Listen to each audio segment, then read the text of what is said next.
Hey guys, so I just wanted to tell you about an article that I found recently on Cosmopolitan online. I woke up one morning and I was just going through my Snapchats like I usually do, and in Cosmo Snap Story, I found an article called What I Learned from Posting About My Mental Illness on Social Media. And first off, I was just really happy to see that on Cosmo's story. And honestly, usually when I wake up and I look through all my social media, there's not that many things pointing out mental illness, talking about it, inspiring people in the morning, especially. Just like it kind of just made me happy to see that on Cosmo, and for it to be in the public when they could have just been talking about like the best ways to kiss a guy or whatever, or a girl, who knows. The article is by Eve Picer or Piercer, not sure how to say the last name, and I really connected to it. It just talks about how, like, her experience with depression and suicide, and how she, different phases of that and different phases through her life, how she posted that on social media, how she live tweeted a breakdown and different things, and the repercussions of that, the positive and the negative ones, and how she was inspired to start talking about her mental illness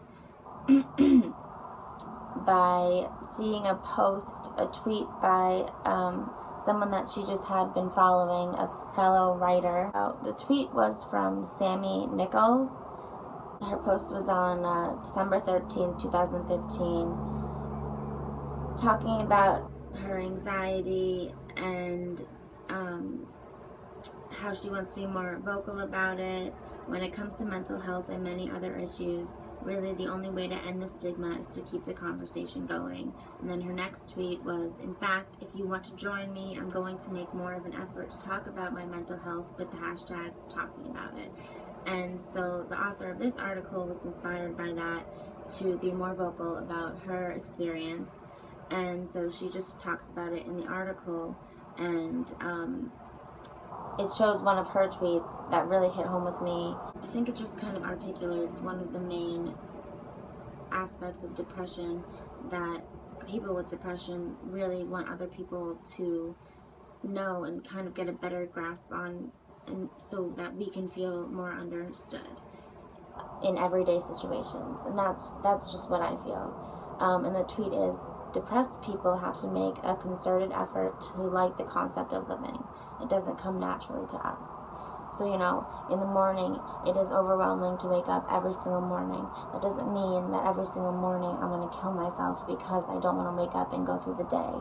But it's just that I wake up and it's not really the most positive things going through my head, and you just think of all the mundane tasks that you have to get through just to kind of exist, not even to really make an impact on anything. It's just so overwhelming. And she talks about how for her, a day where I make it outside before the sun sets is a good day. And the past couple of days for me, and this is like so many days for me in the past, it's so true. All the thoughts like brewing in your head in the morning can make everything feel so overwhelming that you just sit there all day and think about it, and getting out of bed is so hard. And just to set little goals every single day, I think, is the best thing to do. My goal right now is just take a shower every day. I don't wash my hair because it's not good to wash your hair every day, but just to get in the shower by the time I go to bed is like self-care. It's a good thing. It's so small. But if I can do that every day, it's a good accomplishment, and it makes me feel like I am making forward progress in just keeping a positive attitude. Setting little goals is good, and then another thing that we can also do in the community is just talk about it. And I know that's been said a million times, but just talking about it is not enough.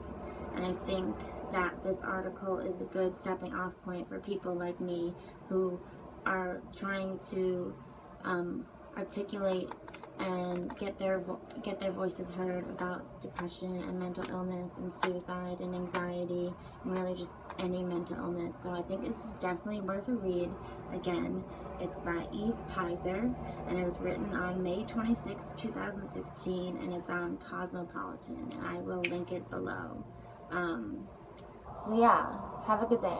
Well, one last thing that I forgot, and it's a pretty big aspect of this whole topic right now, by posting about mental illness online, this really hit home for me because I posted my suicide note on Facebook, and I think I'm going to do another video just kind of about that and the 3 times that I did try to kill myself.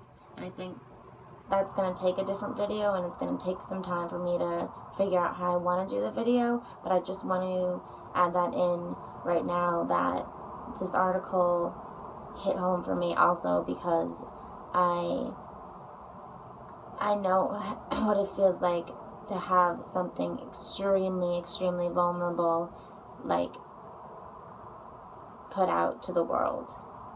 So I just wanted to add that.